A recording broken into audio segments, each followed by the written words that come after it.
اعوذ باللہ من الشیطان الرجیم بسم اللہ الرحمن الرحیم ان اللہ لا يخفى علیہ شیء فی الارض ولا فی السماء هو الذی یصورکم فی الارحام کیف یشاء لا الہ الا هو العزیز الحکیم۔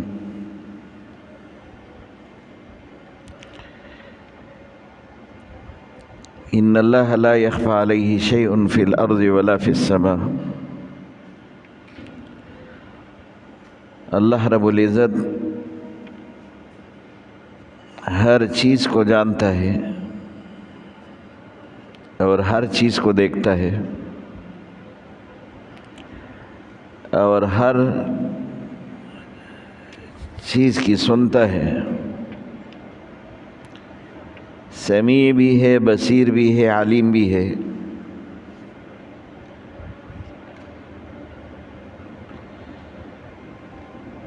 اس لیے ان اللہ لا يخفى علیہ شیء فی الارض، اللہ سے کوئی چیز مخفی نہیں، چاہے زمین میں ہو یا آسمان میں۔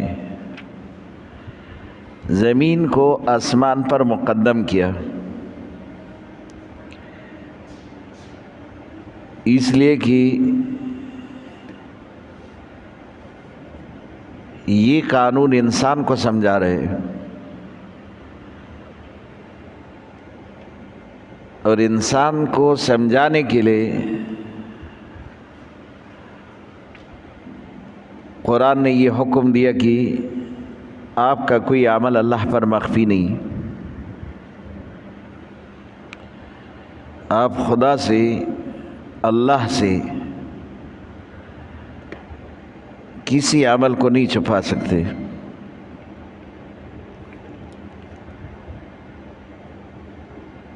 اور انسان کا تعلق زمین سے ہے، یہ انسان زمین میں رہتا ہے، زمین کے اوپر رہتا ہے، اس لیے زمین کو مقدم کیا،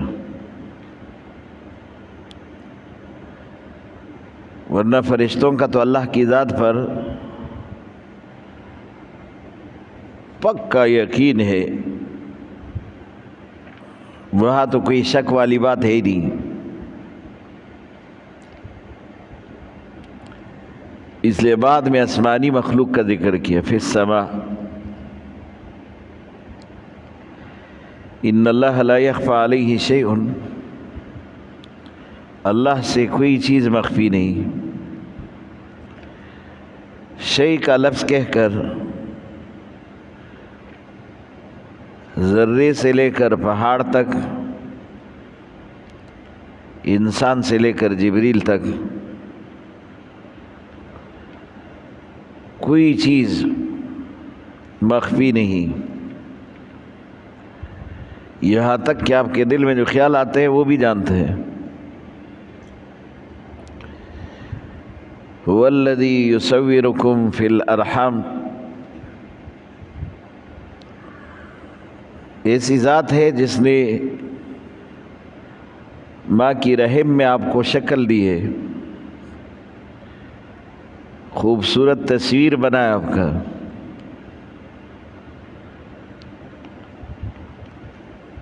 ایک ماں کے رحم کا اندھیرا اور ایک دنیا کا ہی اندھیرا، اور اس اندھیرے میں اللہ پاک نے ماں کے پیٹ کا بھی اندھیرا ہے، پیٹ کے اندر پھر رحم ہے، اس کا اندھیرا ہے، اور اس میں اللہ پاک نے پھر انسان کی تخلیق کی ہے، ایک خوبصورت شکل دیا ہے انسان کو۔ یہ اللہ نے صرف شکل کے بارے میں کہا، یصورکم، آپ کو شکل لیتے ہیں،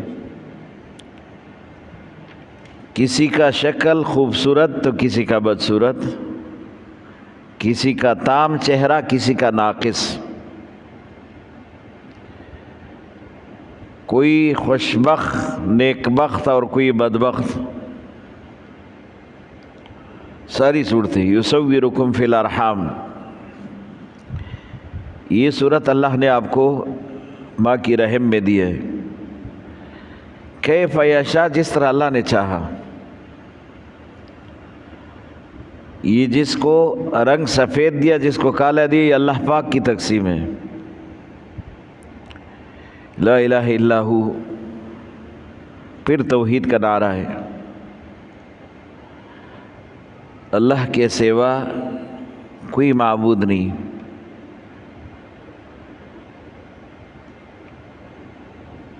اور وہ عزیز حکیم، زبردست حکمت والا رب ہے۔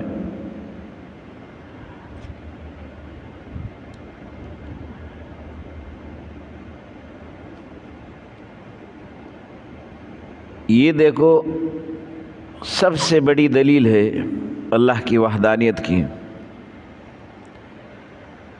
آدم علیہ السلام نے توحید کا اعلان کیا، اور یہ سلسلہ تسلسل کے ساتھ حضرت نوح علیہ السلام تک۔ نوح کو آدم ثانی کہا جاتا ہے۔ نوح نے بھی وہی توحید کا مسئلہ جو آدم علیہ السلام نے بیان کیا، اسی کو بیان کیا اور لوگوں کو اسی کی دعوت دی ہے۔ اور یہ سلسلہ آگے حضرت نوح علیہ السلام کے بعد ان کی اولاد میں لوگوں نے بیان کیا۔ ابراہیم علیہ السلام تک ایک سلسلہ یہ بیان ہوتا رہا۔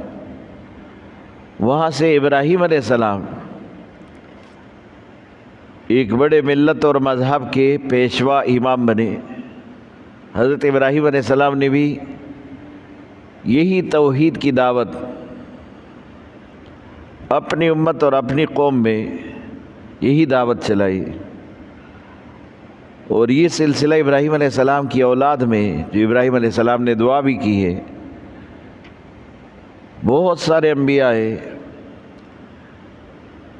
اب زبان الگ الگ، ملک الگ الگ، اور علاقہ اور زمانہ الگ الگ، لیکن تمام انبیاء 1,24,000 کم و بیش جو انبیاء ہیں، سب کی دعوت ایک ہے، سب نے لا الہ الا اللہ کہا۔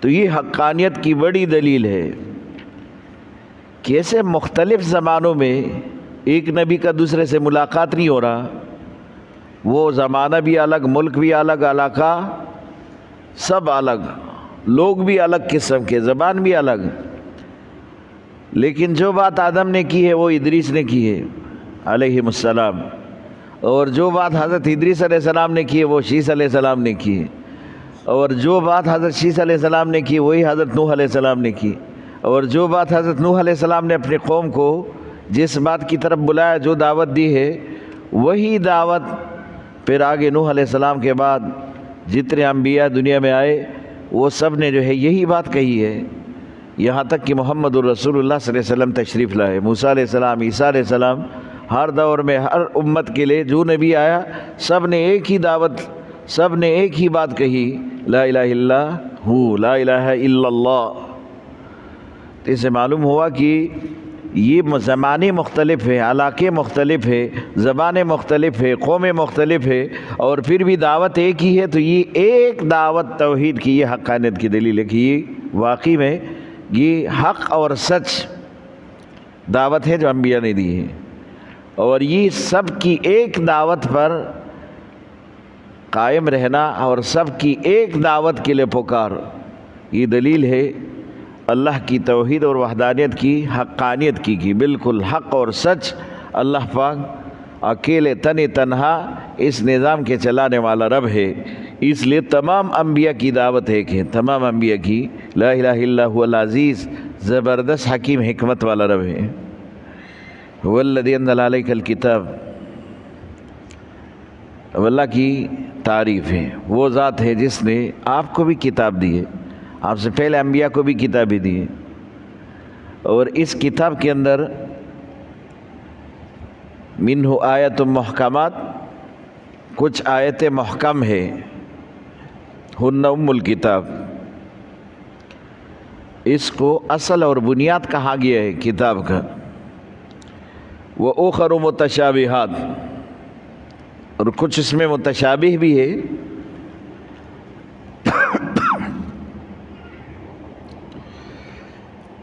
قرآن کی آیتیں مجموعی طور پر ان کی 5 اقسام ہیں جس کو قرآن نے بیان کیا۔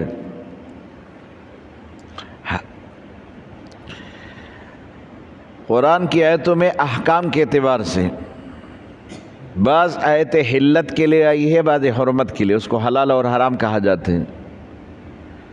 بعض آیتیں جس میں قرآن نے محکم کہا، محکم جیسے یہاں پر ذکر ہے محکم،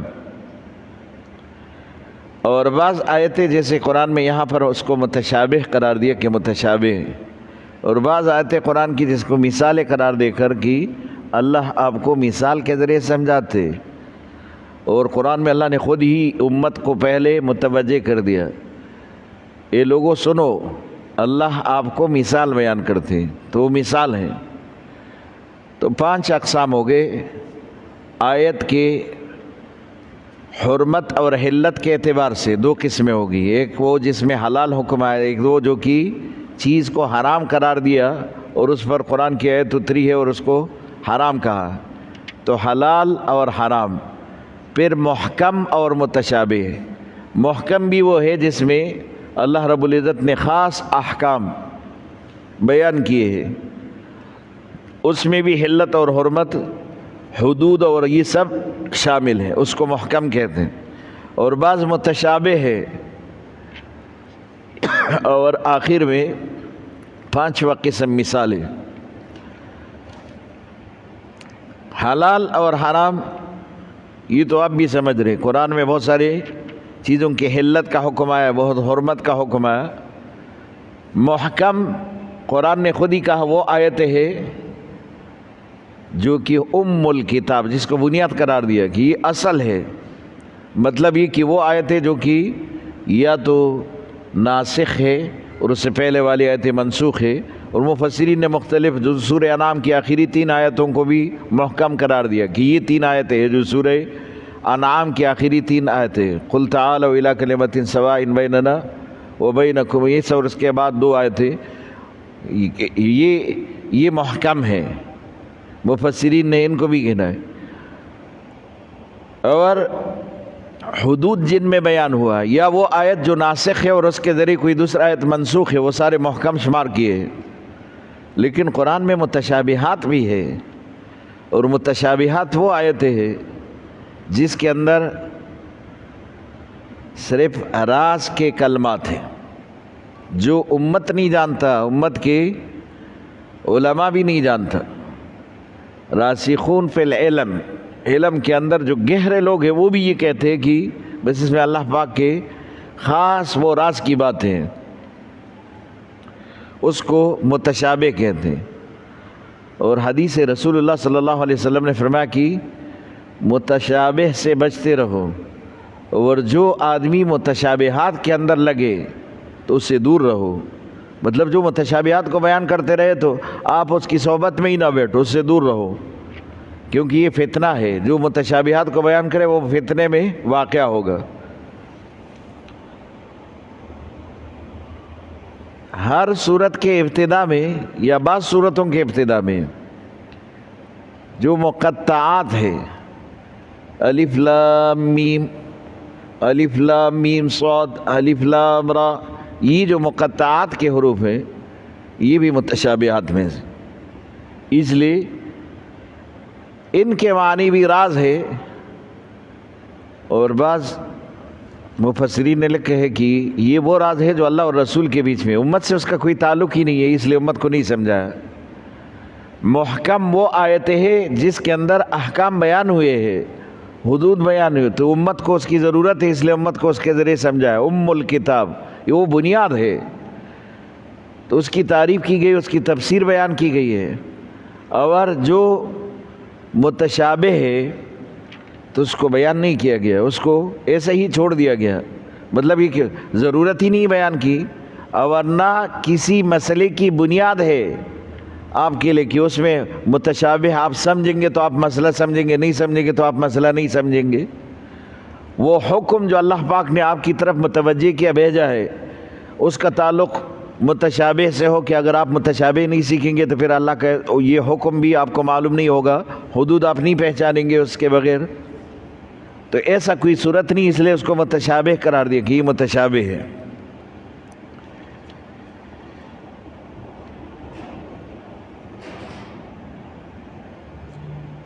حضور صلی اللہ علیہ وسلم کے دور میں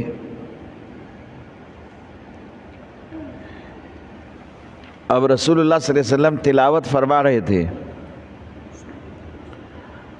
الف لام میم اللہ لا الہ الا هو الحی القیوم، یہ رسول اللہ صلی اللہ علیہ وسلم پڑھ رہے تھے اسی سورت کی ابتدائی آیت۔ ایک یہودی تھا جنہوں نے یہ آیت سنی ہے، یاسر ابن اخطب نام ہے اس کا، انہوں نے جا کر اپنے بڑے سردار حوی ابن اخطب، یہ بھی یہودی تھے، ان کو کہا کہ میں نے رسول اللہ صلی اللہ علیہ وسلم سے یہ سنا ہے۔ وہ خود آتے ہیں رسول اللہ کے پاس اور کہا کہ کیا آپ نے یہ آیت پڑھی ہے، الف لام میم اللہ لا الہ الا هو الحی القیوم اللہ لا الہ الا هو الحی القیوم، کیا آپ نے یہ پڑھی ہے، یہ آیت کیا آپ نے پڑھا ہے؟ تو حضور صلی اللہ علیہ وسلم نے فرمایا جی۔ تو کہا کہ آپ کے اس کتاب میں اس کے علاوہ بھی اسی طرح کے الفاظ ہے الف لام میم جیسے؟ تو حضور نے فرمایا جی۔ تو کہا کہ ہمارے ہاں الف لام میم سے پیغمبر کے نبوت، رسالت اور اس کے خلافت کا ایک زمانہ اور ایک مدت معین کیا گیا ہے۔ یہ الفاظ ہمارے پیغمبروں پر یا پہلے جو انبیاء پر آئی ہے، یہ الفاظ اگر اس کے شریعت میں، اس کے کتابوں میں موجود ہے تو یہ اس کے زمانے کو معین کرتے ہیں کہ کتنا زمانہ رہے گا یہ خلافت اور یہ حکومت اور یہ اسی طرح شریعت، یہ کتنا زمانہ رہے گا، تو اس میں اسی زمانے کو واضح قرار دیا۔ تو الف کا معنی کہ الف سے مراد ایک ہے، اور پھر لام سے مراد 30، مطلب یہ کہ اس میں جو ہندسوں کی تعداد وہ شمار کرتے ہیں تو لام کا ہندسہ 30 آتا ہے، اور پھر میم کا ہندسہ یہ 40 کے لیے آتا ہے۔ تو اس کا معنی یہ کہ الف لام میم یہ 30 اور 40 یہ کتنے ہو گئے؟ 70، اور ایک الف کے لیے ایک ہے تو یہ 71 ہو گئے۔ تو اس کا معنی کہ 71 سال، یہ تو آپ کے حکومت اور آپ کے خلافت کو واضح کرے گا کہ اس سے مراد 71 سال ہو گئے۔ اچھا، آپ کے کتاب میں اس کے علاوہ بھی کوئی اس طرح کے الفاظ ہے؟ تو رسول اللہ صلی اللہ علیہ وسلم نے فرمایا، یہ حضرت جابر رضی اللہ عنہ نے نقل کیا، حضور صلی اللہ علیہ وسلم نے فرمایا کہ ہاں ہمارے کتاب میں تو الف لام میم صاد بھی ہے۔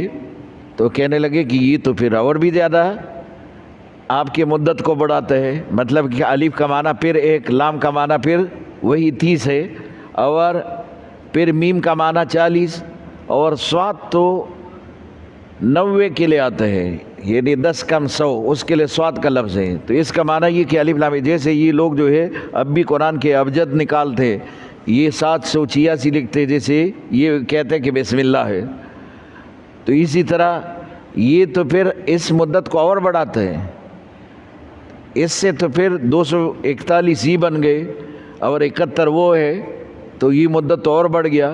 تو اس کے علاوہ بھی ہے، تو رسول اللہ صلی اللہ علیہ وسلم نے فرمایا جی اس کے علاوہ بھی الف لام را، تو فرمایا یہ تو مدت کو اور بڑھاتے ہیں، الف کا ہندسہ ایک ہے، لام کا ہندسہ یہ 30 ہے، اور را جو ہے یہ ہندسہ یہ تو 200 کے لیے آتا ہے۔ تو اس کا معنی یہ کہ 1 اور 30 اور پھر 200، یہ 231 ہو گئے۔ تو یہ تو اگر اس کے ساتھ جمع کیا جائے تو تعداد اور بڑھ گیا، یہاں تک کہ اس نے 700 کچھ اوپر کے جو ہے وہ تعداد بنائی، 742 پتہ نہیں کہ اتنا تعداد بنایا کہ اتنے سال کا اشارہ ہے اللہ کی طرف سے کہ آپ کا یہ نبوت قائم رہے گا، یعنی آپ کی خلافت قائم رہے گی۔ حضور صلی اللہ علیہ وسلم نے اس کو کہا کہ ہمارے ان چیزوں پر، کیونکہ اللہ پاک نے مجھے یہ چیزیں نہیں بتائی، نہیں سمجھایا، تو ہمارا ان چیزوں پر کوئی اسی طرح کا خیال نہیں جس طرح کہ تمہارا خیال ہے۔ یہ اس کو کہا تھا اس حوی ابن اخطب کو جو یہودی تھا، اور حوی ابن اخطب کو یاسر ابن اخطب نے یہ واقعہ سنایا تھا کہ میں نے رسول اللہ صلی اللہ علیہ وسلم سے سنا کہ وہ فرما رہے تھے الف لام میم، اور الف لام میم اللہ لا الہ الا هو الحی القیوم۔ ایک تو تمام انبیاء کی دعوت ایک جیسی ہے تو یہ حقانیت کی دلیل ہے۔ دوسرا کہ جب اللہ پاک نے محکم کے بارے میں کہا کہ اس میں گھس جاؤ اور اس کو معلوم کرو، اور متشابہات کے بارے میں کہا کہ اس سے احتراز کرو، اس سے بچتے رہو، اور تنبیہ کی ہے رسول اللہ صلی اللہ علیہ وسلم جو متشابہات بیان کرے تم بھی اس سے دور رہو، کیونکہ یہ فتنہ ہے۔ جو متشابہات بیان کرے تو یہ فتنے کی طرف دعوت دے رہے، تو اس سے دور رہو۔ اور بعض مفسرین نے لکھا ہے کہ محکم سے مراد وہ آیتیں ہیں جو اہل لغت اس کو سمجھتے ہیں، یہ نہیں عرب اہل لغت ہے، وہ اہل زبان ہے، وہ سمجھتے ہیں، اس کو محکم کہتے ہیں۔ اور جو نہیں سمجھتا وہ عجم ہے، تو عجم جو نہیں سمجھتے اس کو متشابہ کہتے ہیں۔ مطلب یہ کہ وہ آیتیں جو محکم ہے لیکن عجب نہیں سمجھتے، اس کے عجب کے لیے جو ہے یہ کیا ہو جاتے، وہ غیر معلوم، اور عرب کے لیے معلوم۔ تو قرآن نے خود ہی کہا ام الکتاب، یہ اصل میں بنیادی ہے، کتاب کے بنیادی مسائل اس میں ذکر ہے۔ هو الذی انزل علیک الکتاب منہ آیات محکمات، وہ رب ہے جنہوں نے آیت محکم نازل کیا اپنے کتاب میں، محکمات نازل کیا۔ ہن ام الکتاب، اور قرآن کہتے ہیں یہی اصل ہے، بنیاد ہے، جس میں حدود بیان کیے گئے، جس میں قیود بیان کیے، جس میں احکام ہے، وہ محکم آیتیں ہیں۔ وہ اخر متشابہات، اور اس کے علاوہ متشابہات بھی ہے جس سے بچنے کا حکم آیا۔ فَأَمَّا الَّذِينَ فِي قُلُوبِهِمْ زَيْغٌ، جن کے دلوں میں کجی ہے، جن کے دلوں میں بیماری ہے، کھجی ہے، فَيَتَّبِعُونَ مَا تَشَابَهَ مِنْهُ، وہ متشابہات کے پیچھے چل پڑتے، وہ محکم کو چھوڑ کر متشابہ میں۔ اور یہ انسان کی بیماری بھی ہے، جو چیز اللہ پاک نے تمہارے لیے دین کی بنا بھی اس پر نہیں رکھا، اور نہ آپ سے اس کے بارے میں کوئی سوال ہوگا، اور نہ آپ کے لیے وہ چیز لازم ہے، تو اسی کے پیچھے انسان چل پڑتے۔ اور جو چیزیں لازم ہے، نماز کے فرائض نہیں معلوم، وضو کے فرائض نہیں معلوم، غسل کے فرائض نہیں معلوم، جس سے بنیادی عبادت آپ کرتے ہو، جس کے ذریعے جو ہے آپ کی عبادت کی صحت ہے، وہ آپ کو نہیں معلوم۔ لیکن سوال کیا ہے؟ سوال پوچھتے کہ آسمان اور عرش کے اوپر کرسی، اور کرسی کے اوپر کیا ہے، زمین اور زمین کے نیچے تحت سرا، اور تحت سرا کے نیچے پھر کیا ہے، یہ ایسے سوالات کرتے ہیں۔ تو متشابہات میں پڑھنے سے بہتر تو یہ ہے کہ وہ چیز جو محکمات ہے اس کو سیکھو، وہ جو ضروری ہے، جس کے بارے میں آپ کی دین کی بنا ہے، جس سے آپ اپنی دین کی بنا کرتے ہو، وہ چیزیں سیکھ لو۔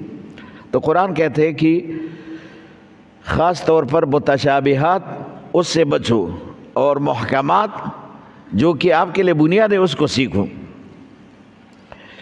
ما تشابہ منہ ابتغاء الفتنہ، اس میں سے فتنہ ڈھونڈتا ہے، وہ ابتغاء تاویل ہی، پھر اس کے تعبیر بھی ڈھونڈتا ہے، اور تعبیر ہی کے ذریعے لوگوں کو گمراہ کرتے ہیں، فتنہ ڈھونڈتے ہیں، اپنی طرف سے بناتے ہیں، پھر اس میں تعبیر کرتے ہیں۔ کل من عند ربنا، آپ یہ کہو کہ الف لام میم ہے، یا جتنے بھی حروف مقطعات ہے یا متشابہات ہے قرآن کے اندر، سب اللہ نے ہی اتارا ہے۔ اب اللہ کی کیا حکمت ہے وہ اللہ ہی جانتے ہیں۔ بعض چیز ایسی ہے کہ حکمت کی بنیاد پر اللہ قرآن میں بہت ساری چیزیں بیان کرتے ہیں کہ اللہ پاک اپنے کرسی پر بیٹھ گیا، کس طرح بیٹھ گیا، یہ متشابہات ہے جو آپ کے سمجھ میں نہیں آ سکتا، کسی کے سمجھ میں نہیں آ سکتا، کسی دنیا کے انسان کے سمجھ میں نہیں آ سکتا۔ اللہ پاک اس سے کلام کرتے ہیں، کیسے کلام کرتے ہیں؟ کلام میں ہم زبان کو ہلاتے ہیں، کلام میں ہم ہونٹ کو ہلاتے ہیں، دان کا اس میں عمل دخل ہے، اور تالو کا عمل دخل ہے۔ اللہ کا نہ تالو ہے، نہ زبان ہے، نہ ہونٹ ہے، نہ دانت ہے، تو پھر کیسے آپ اس کے لیے کلام ثابت کریں گے بغیر ہونٹ کے، بغیر دانت کے، بغیر اسی؟ تو یہ ایسی چیزیں ہیں جو سمجھ میں نہ آنے والی چیزیں ہیں۔ تو اب ہم نے آمنا وسلمنا، اس پر ہمارا ایمان ہے، تسلیم کرتے ہیں جو اللہ پاک کے ما یلیق لشانہ، جیسے اللہ کے شان کے ساتھ مناسب ہوگا ایسے ہی ہوگا اس کا بیٹھنا بھی۔ ہم کہتے ہیں کہ بیٹھ گیا، کیسے بیٹھ گیا؟ مسئلے پر بیٹھ گیا، قالین پر بیٹھ گیا، کرسی پر بیٹھ گیا، فرش پر بیٹھ گیا۔ اب یہ ساری چیزیں اگر آپ اللہ کے لیے ثابت کریں گے تو نہیں ثابت کر سکتے۔ کیسے بیٹھتے ہیں، کرسی کیسے ہوگی، کیسے قالین ہوگا جس پر اللہ پاک بیٹھتے، اب وہ آپ ثابت ہی نہیں کر سکتے، نہ وہ آپ کے دماغ میں آ سکتا ہے وہ بات کہ اللہ کا بیٹھنا کیسے، یہ نہیں آ سکتا۔ تو یہ متشابہات ہیں، قرآن میں بہت سارے متشابہات کا ذکر ہے۔ ایسے متشابہات اللہ کہتے ہیں اگر تم اس میں پڑھو گے تو فتنے میں ہی پڑ جاؤ گے، تو پھر فتنے میں ہی گر جاؤ گے۔ تو فتنے سے بچنے کے لیے ایسے متشابہات سے بھی اپنے آپ کو بچاؤ۔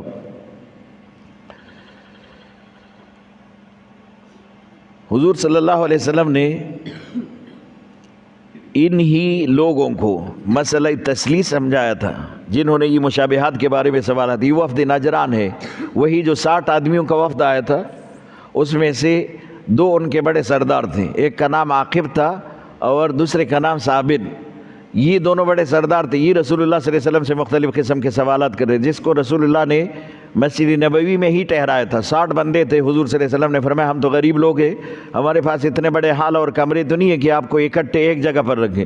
10 8 6 بندے ایک صحابی کے ساتھ ہم آپ کو بیچتے، جو وسط والے وہ آپ کو کھانا بھی کھلائیں گے، رہائش بھی دیں گے۔ کہا نہیں، ہم تو ایک ساتھ ایک ہی جگہ پر اکٹھے رہیں گے، ایک ساتھ سے الگ نہیں ہوں گے۔ تو حضور نے فرمایا پھر مسجد نبوی میں رہو، یہاں حال ہے بڑا، اس میں رہو، کیونکہ ہمارے پاس اس کے علاوہ کوئی اور جگہ نہیں ہے۔ تو مسجد نبوی میں ہی ان کو ٹھہرایا تھا۔ تو یہ سردار جو تھے انہوں نے سوال کیا تھا، حضرت عیسیٰ علیہ السلام کے بارے میں مختلف سوالات کیے تھے۔ تو حضور صلی اللہ علیہ وسلم کو یہ کہا تھا انہوں نے کہ حضرت عیسیٰ علیہ السلام کے بارے میں آپ کا کیا خیال ہے؟ تو حضور صلی اللہ علیہ وسلم نے حضرت عیسیٰ علیہ السلام کے بارے میں یہ بتایا تھا کہ جس طرح تمہارا خیال ہے اس طرح ہمارا نہیں ہے، کیونکہ ان کے خیال کیا تھے؟ 3 گروہ تھے اس وقت عیسائیوں میں۔ ایک جن کو جو کہتے تھے کہ حضرت عیسیٰ علیہ السلام عین رب ہے، وہ ہمارا رب ہے، بس حضرت عیسیٰ علیہ السلام کو خدا ہی مانتے تھے۔ دوسرا گروہ وہ تھا جو کہتے کہ حضرت عیسیٰ علیہ السلام خدا تو نہیں ہے لیکن خدا کا بیٹا ضرور ہے۔ اور تیسرا گروہ وہ تھا جو تثلیث کے قائل تھے کہ حضرت عیسیٰ، مریم اور خدا، یہ 3 ہیں، اور پھر خدا نے حلول کیا حضرت عیسیٰ میں، اور حلول کی وجہ سے حضرت عیسیٰ ہی خدا بن گئے۔ اور یا پھر ایک گروہ اس کا جو ہے مختلف تھا، وہ مریم کو شمار نہیں کرتے، وہ کہتے حضرت عیسیٰ خدا اور اسی طرح جبریل، تینوں خدا ہے، اور یہ تثلیث کے قائل ہے، تینوں خدا ہے۔ پھر خدا نے عیسیٰ میں حلول کیا تو گویا کہ عیسیٰ ہی خدا بنا، کیونکہ خدا کو کسی نے دیکھا نہیں، اللہ نے کہا تم اپنے رب کو دیکھو، عیسیٰ کی شکل میں دیکھو، تو عیسیٰ کو جو ہے خدا بنایا اللہ پاک نے۔ اور سارے احکام وہ جو اللہ کی طرف سے نافذ ہوتے وہ عیسیٰ کی طرف نافذ ہو رہے، عیسیٰ کی وجہ سے، یعنی عیسیٰ کی صورت میں نافذ ہو رہے، حضرت عیسیٰ علیہ السلام کی صورت میں، اس لیے یہ خدا ہے۔ تو حضور صلی اللہ علیہ وسلم نے ان کو کہا تھا کہ آپ کا کیا خیال ہے، خدا کس ذات سے بنا ہے؟ کہہ رہے نہیں، خدا تو کسی ذات سے نہیں بنا۔ تو کہا عیسیٰ، تو کہا کہ عیسیٰ تو ماں کے پیٹ میں رحم کی صورت میں آیا، تو کہہ رہے خدا کی ماں ہے؟ نہیں۔ تو عیسیٰ کی ماں ہے؟ جی ہاں بالکل، مریم اس کی ماں ہے۔ اچھا تو خدا کہتا ہے؟ نہیں کہتا۔ عیسیٰ کہتا ہے؟ جی کہتا ہے۔ تو پھر یہ کیسا بیٹا ہے جو خدا کے ساتھ مشابہ ہی نہیں؟ جب اس کا باپ آپ سمجھتے ہیں کہ خدا ہی اس کا باپ ہے، تو وہ کانے سے پاک ہے، عیسیٰ کہتا ہے، وہ احتیاط سے پاک ہے، عیسیٰ کی محتاجی ہے۔ اور یہ خود انجیل میں لکھے، انجیل کے 4 نسخے ہیں، میں نے آپ کو بتایا تھا، اس میں سے ایک انجیل متی جو کہ مشہور ہے، اور یہ سب سے زیادہ اہم اسی انجیل کو شمار کرتے۔ اسی انجیل میں لکھا ہے حضرت عیسیٰ علیہ السلام اپنے حواریون کے ساتھ نکلے تھے، بھوک لگی، کہاں کی آپ کے ساتھ آپ کے تیلوں میں کوئی کانا ہے تو لے کر آؤ، سفر میں تھے، تو انہوں نے کہا کہ ہمارے پاس تو کچھ نہیں ہے، سب ختم ہو گیا۔ تو حضرت عیسیٰ علیہ السلام نے کہا کہ چلو پھر چلتے، دور سے انجیر کا درخت دیکھا، عیسیٰ علیہ السلام تیز قدم سے چلے کہ انجیر میں کوئی پھل ہوگا انجیر کا، ہم وہی کھائیں گے۔ اور جب جا کے دیکھا تو انجیر کا موسم ہی نہیں تھا، تو عیسیٰ کو نہ موسم معلوم کہ انجیر کے، وہ جو مفسر اس کی تشریح کرتے کہ میں نے جب متی کا جو انجیل ہے اس کا جب یہ میں نے دیکھا تو مجھے خود ہنسی آئی کہ یہ کیسے اس کا سب سے اہم انجیل یہ ہے جس میں یہ واقعہ لکھے۔ تو عیسیٰ علیہ السلام کو نہ موسم کا پتہ، نہ جو ہے اس کے کہ اس وقت میں انجیر ہے کہ نہیں اس کا پتہ، اور پھر اپنے ساتھیوں سے کھانا مانگ رہے، یہ کیسے خدا ہے جو ساتھیوں سے، وہ خود کہتے ہیں عیسیٰ خدا ہے، وہ متی والا انجیل خود کہتے ہیں کہ عیسیٰ خدا ہے، تو پھر یہ کیسے خدا ہے جو کہ اتنا محتاج ہے کہ اپنے ساتھیوں سے کھانا طلب کر رہے کہ دے دو، اور ان کے پاس بھی نہیں، اور عیسیٰ علیہ السلام بھاگ کے جا رہے انجیر کی درخت کی طرح، اور پھر انجیر بھی خالی ہے، موسم اس کا نہیں ہے۔ تو حضور صلی اللہ علیہ وسلم نے اس کو کہا کہ دیکھو جب آپ اس کے قائل ہیں کہ خدا ضرورت سے پاک ہے، اس کو نیند نہیں آتا، عیسیٰ علیہ السلام سوتے ہیں، وہ عیسیٰ علیہ السلام کہتا ہے، خدا کہتا نہیں، عیسیٰ علیہ السلام ماں کے پیٹ میں رہا، اس کے بھی آپ قائل ہے، اور خدا اس کی کوئی ماں ہے نہیں، نہ اس کی کوئی بیوی ہے، نہ آپ اس کے ثابت کر سکتے ہیں، تو پھر آپ کیسے قائل ہے عیسیٰ علیہ السلام کو کہ آپ نے اس کو خدا بنایا یا خدا کا بیٹا بنایا؟ خاموش ہو گئے، ان کے پاس آگے اس کا کوئی جواب نہیں تھا۔ جو عاقب تھا، جو ان کے سردار تھے، اور بعض نے لکھا ہے کہ یہ ایک پادری تھے ان کے، جو انہوں نے حضور صلی اللہ علیہ وسلم کے آگے لا کر اسی کو بٹھایا تھا کہ ان سے سوالات کرو۔ وما یعلم تأویلہ الا اللہ، متشابہات کی تعلیم اس کی تعویل، تعبیر، معنی اللہ کے علاوہ کوئی نہیں جانتا۔ والراسخون فی العلم، جو لوگ علم کے اندر گہرے ہیں وہ بھی یہ کہتے ہیں، یقولون کہتے ہیں، آمنا بھی، ہمارا اس پر ایمان ہے، الف لام میم، الف لام میم را، الف لام میم صاد، کاف ہا یا عین صاد، جس طرح کے جو ہے یہ حروف ہیں، ہمارا سب پر ایمان ہے کہ یہ اللہ نے کوئی راز کے کلمات کہے، قرآن کا حصہ ہے، ہم اس کو مانتے ہیں، اس پر ہمارا ایمان ہے۔ تو جو گہرے علم والے وہ بھی کہتے ہیں آمنا بھی، ہمارا اس پر ایمان ہے، ایمان لایا ہم نے اس پر، کل من عند ربنا، یہ سب اللہ کی طرف سے۔ وما یذکر الا اولو الالباب، اور جو عقل والے ہیں وہ اسی کے اوپر جو ہے وہ یہ سوچتے ہیں، اور وہ یہ کہتے ہیں کہ بس جو راز کی بات ہے اس کو راز ہی رہنے دو۔ ربنا لا تزغ قلوبنا بعد اذ ہدیتنا، اے ہمارے رب ہماری دلوں کے اندر کجی نہ ڈال اس کے بعد کہ آپ نے ایک دفعہ ہدایت دی ہے، پھر ہمیں گمراہ نہ کر۔ وہب لنا من لدنک رحمہ، اپنی طرف سے ہمارے لیے رحمت ہی نازل فرما۔ انک انت الوہاب، ربنا انک جامع الناس لیوم لا ریب فیہ، اے ہمارے رب تم سب لوگوں کو اس دن میں جس میں کوئی شک نہیں، قیامت، سب کو جمع کرنے والے۔ ان اللہ لا یخلف المیعاد، اللہ بھی کبھی اپنے وعدے کی مخالفت نہیں کرتا، اور یہ حقیقت ہے۔ تو حضور صلی اللہ علیہ وسلم نے فرمایا کہ ایک دعا تم بھی پڑھو، یا مقلب القلوب ثبت قلوبنا علی دینک، یہ دلوں کے پیر دینے کے، ہر انسان کا دل اللہ کے دو انگلیوں کے برابر، یہ حدیث ہے اور امام بخاری نے نقل کیا، دو انگلیوں کے بیچ میں۔ ابھی پھر انگلی کی بات آئی، کیسے انگلی؟ تو ما یلیق لشانہ، جیسے اللہ کے شان کے مناسب ہیں۔ اب دو انگلیوں کے بیچ میں انسان کا دل ہے، اللہ جس طرح چاہے اس کو پلٹ دیتے، تو آپ یہ دعا تو کم سے کم کرو، یا مقلب القلوب، اے دلوں کے پیر دینے والے رب، پھیرنے والے رب، جو آپ کے اختیار میں ہے، جس دل کو جہاں آپ پھیرنا چاہتے ہو تو پھیر سکتے ہو، تو اے پھیرنے والے رب ہماری دلوں کو ثابت رکھو، اور کیسے کہ دین پر استقامت ہو، دین پر ہی ثابت ہو، ہمارا دل جو ہے دین پر ہی، ثبت قلوبنا علی دینک علی طاعتک، دین اور طاعت دونوں کی دعائیں ہیں کہ طاعت پر اور دین پر ہی ہمارے دل کو ثابت رکھ، مطلب یہ کہ اس سے ہماری دل کو کسی اور طرف نہ موڑنا، جس سے جو ہے دل کیا ہو جائے، پلٹ کر گمراہ ہو جائے، اس کے اندر غلط عقیدہ آ جائے۔ وآخر دعوانا